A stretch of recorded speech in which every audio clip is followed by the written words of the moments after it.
Welcome to your top 5 beginner pole moves to get you started on your pole journey. We're going to start with the pull-up crunch. So you're going to take yourself into a strong hold position.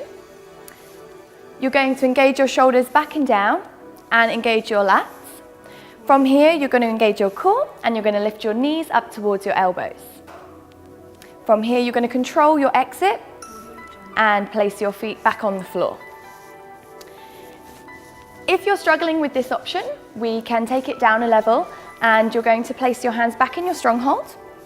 From here, you're just going to lift your toes a little bit off the floor and again control the exit, place the feet back to the floor.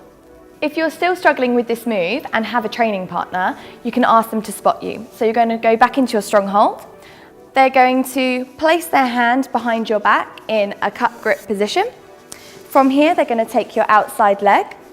You're going to place some pressure through your leg onto their arm, and from here lift the other knee up in line with your leg and again control placing it back to the floor and lower.